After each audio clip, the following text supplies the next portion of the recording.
All right, here we go. Brand new Flyers Daily for the 12th of July, 2024. Flyers Daily. As always, presented by Ticketmaster, Make More Memories Live. We're going to get to one of our conversations that we had with a Flyers prospect last week at development camp. We're going to talk with 2023 first-round pick, not Matvei Michkov. I still haven't spoken to him. Hoping to speak to him probably with the assistance of a translator sometime in August when he gets over. But we're going to speak in this episode with Flyers' 22nd overall pick, Oliver Bonk, who had a bonkers, see what I did there? A great season, huge offensive numbers. Now, a big thing in sports, this is going to be a recurring theme in this episode. A big thing in sports is managing expectations. And while Oliver Bonk had a huge offensive year, he ate on the power play. Bumper Bonk. He ended up with 24 goals, 14 more goals than the season prior. In 22-23, in 67 games, he had 10 goals, 30 assists, 40 points. Decent offensive numbers. And then last year, in 23-24, in less games, 60 games, he had 24 goals, 43 assists, 67 points. So 14 more goals, 13 more assists, 27 more points in 7 less games. So huge offensive year. Also in the playoffs this year, in 18 games played, 7 goals, 9 assists, and 16 points there. But when Oliver Bonk eventually progresses his way to the NHL, I'm not expecting Oliver Bonk to be a guy that's going to put up 60 points in the NHL as a defenseman. Junior, way different, obviously, than the NHL level, and I just don't know that he's going to be an offensive dynamo in the NHL. He's going to be more of a defender.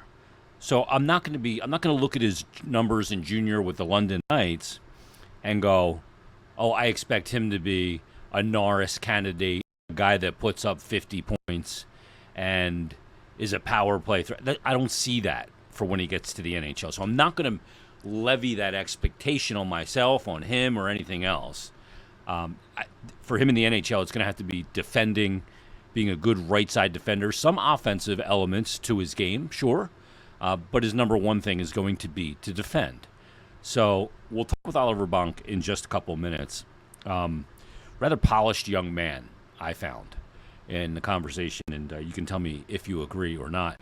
But before we get to that, I see a lot of consternation on social media. I see it in the comments section here if you're watching on YouTube below, about this offseason and about how this is not the definition of a rebuild.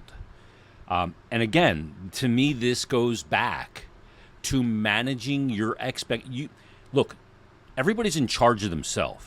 If you want to let your expectations go crazy and expect something, and if it doesn't happen, be mad, that's fine. Totally fine. To each their own. But I didn't think this offseason was going to be this big jump of adding players and moving to the next step of the rebuild. Sometimes the next step of a rebuild is standing still. I know that seems counterintuitive, but it can be. And some people go, well, it's not even a rebuild. And look, there are some elements that I question, like the extension of Garnet Hathaway, for example. Why extend Garnet Hathaway going into the final year of a 2-year deal with another 2 years beyond next year and his age and the type of player that he is? And I go, okay, does that, but I readily admit too, there's some things I don't know.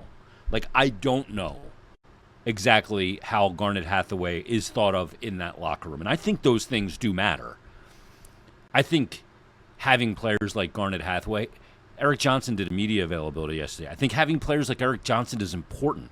It's not important to the on-ice success or failure to have Eric Johnson play in 25 to 40 games this season, but it's important for him to be there to help young players learn how to be a pro and to build on culture. I almost said a bad word. I've seen a lot of teams with a lot of talent in the NHL over my 52 years that have no culture or no standard, and they go absolutely frickin' nowhere because they think everything has to be measurable.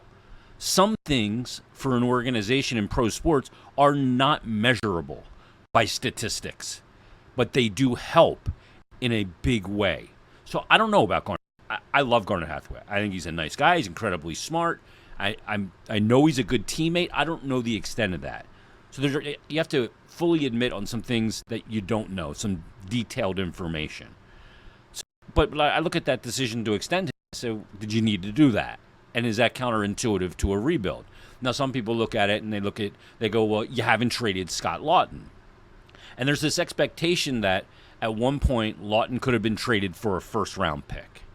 I don't know if that's true or not. That would have been the deadline 2 years ago when Chuck Fletcher was still the general manager. And if there was a first-round pick available for him and he opted not to make the trade, then maybe that was a mistake if he was going to freely admit that he was in a rebuild, although it wasn't publicly stated at that point just yet. He was let go right after that trade deadline, if you recall, when he was unable to move James Van Riemsdyk.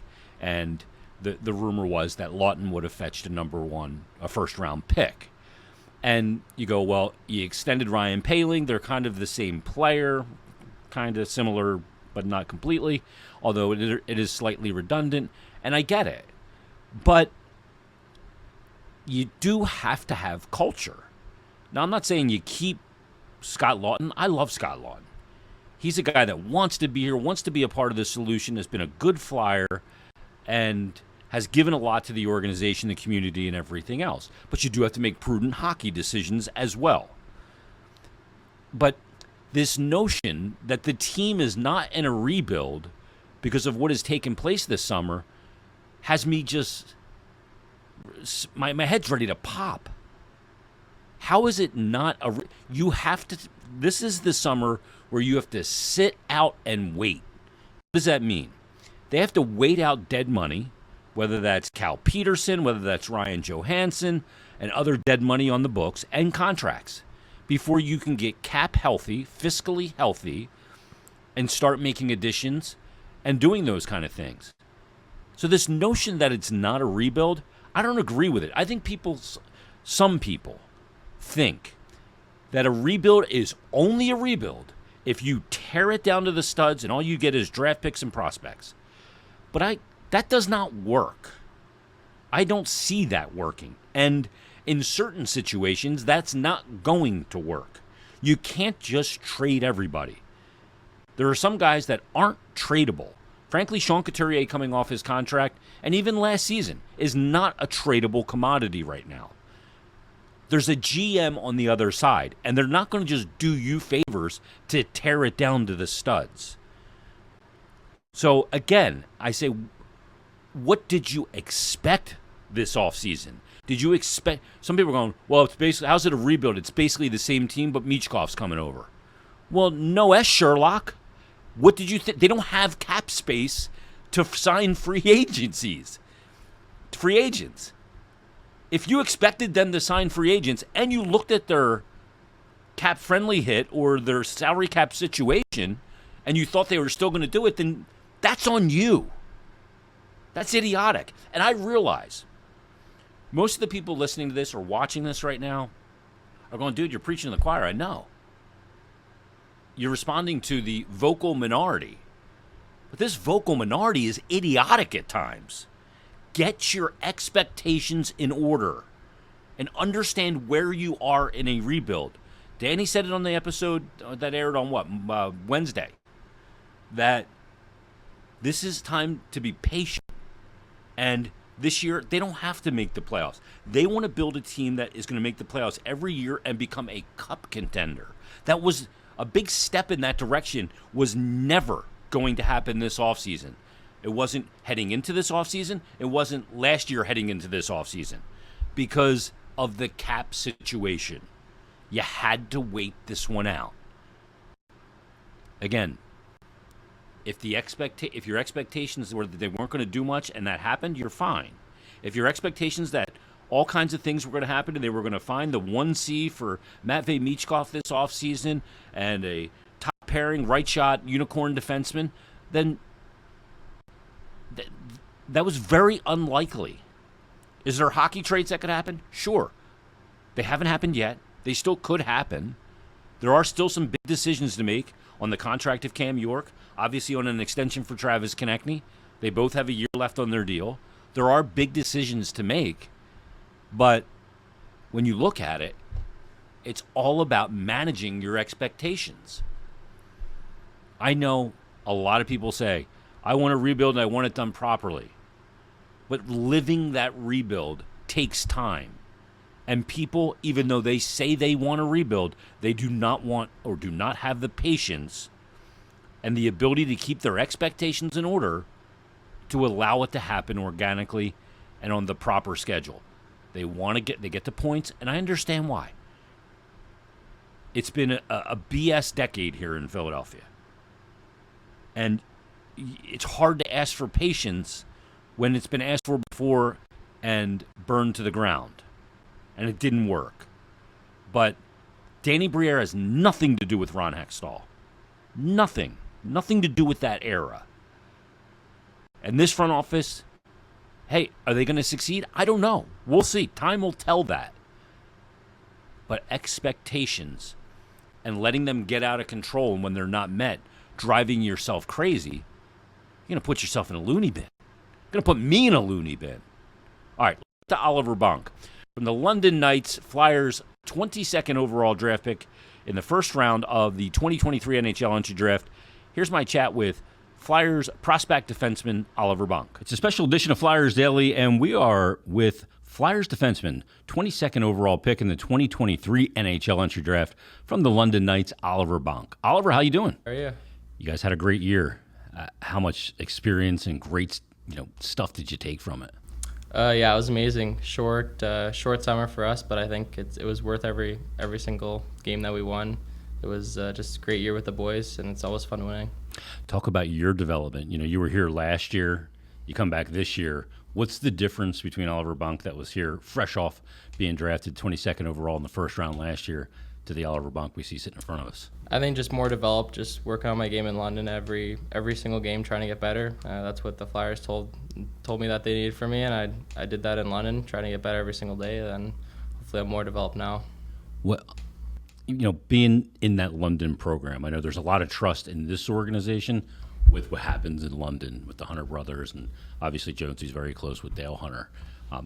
It's very a pro environment. What is that environment like for you as a player playing your major junior there? Yeah, it's really fun when you're winning. You want to always be winning there. It's not very fun when you're losing because you're getting skated and stuff like that, but this year was really fun. They treat us like grown men, you get what you work for there, and they're just there to help you, so it's really good. And they treat you like men because they know you can handle things on and off the ice, and that'll better prepare you for the next steps when you do turn pro. Yep, 100%. What's you have one of your teammates there is a Flyer draft pick as well in Denver Barkey. What's that bond been like between the two of you? Oh, it's been great. Just hanging out with him during the whole season and coming here for the summer and seeing him again. It's really cool to have someone from your old team. Did you ever envision playing maybe in Pee Wee bumper on the power play? Because you were piling up goals. Yeah. Was that ever in your card? No, that was never. So you didn't go to the coach and say, "Hey." No, that was never in my.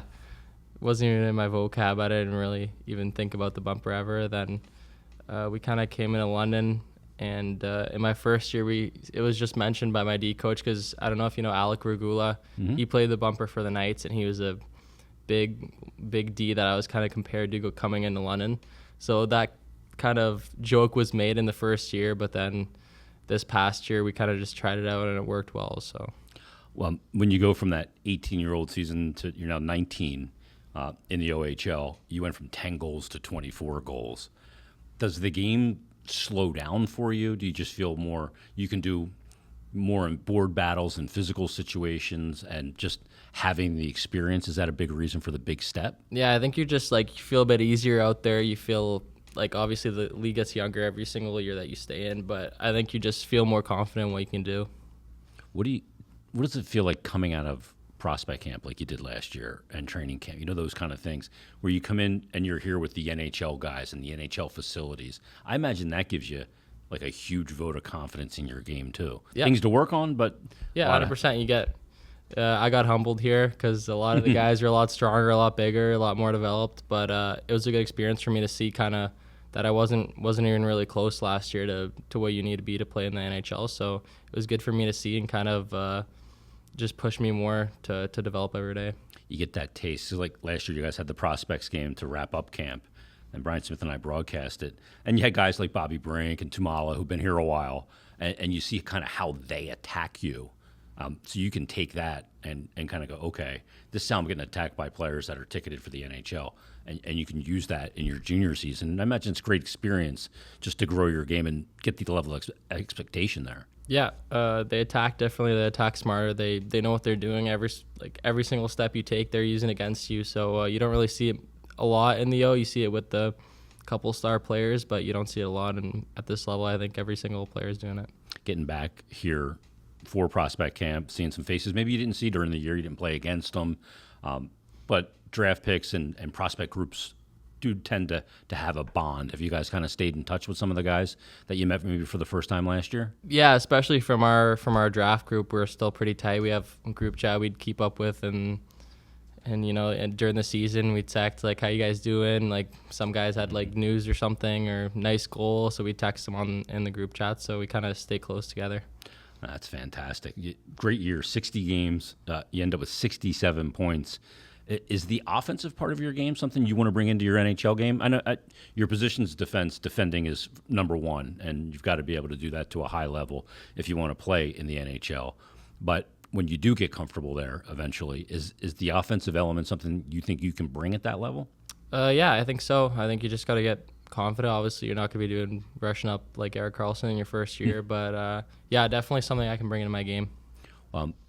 Who do you watch in the NHL right now and go, okay, I got some similarities there. I'd like to steal some things from his game? I imagine there's multiple guys. Yeah, I think there's so many guys that there's not really just one guy that I can kind of zone in on. Even when like draft interviews, they asked me who I compare myself to. It wasn't really anyone. You take pieces of all different kinds of guys and make them your own. But you're looking at like the top D, like this. Even the really smart guys, like I loved watching Suter play when he was in Dallas.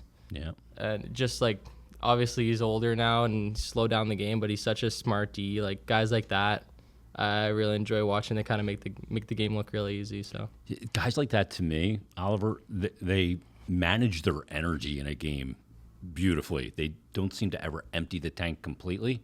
So they're just so even keeled on the ice, and part of that's remaining calm. Is that you got to stay calm as a D. Yeah, 100%. When you see guys like that, like Hedman, Sutter, like those guys, they're kind of timeless. Like they're playing whatever 15, 16 years in the NHL. Doughty's in that mix. 30 minutes. Doughty too. Like he's a great player. But I've never seen him huff and puff. Yeah, no, they're playing 30 minutes a game, and they play 15, 16 years. So crazy stuff. Oliver, have a great prospect camp, rest of the summer. Great season for you. I know Flyer fans are really excited about your development. Thanks for doing this, and enjoy the camp. Thank you. Thanks to Oliver Bonk for taking the time to join us on this episode of Flyers Daily, and thank you for watching. Everybody, have a great weekend. Bill Meltzer will be back with us on Monday, and we'll talk to you then on a brand new Flyers Daily.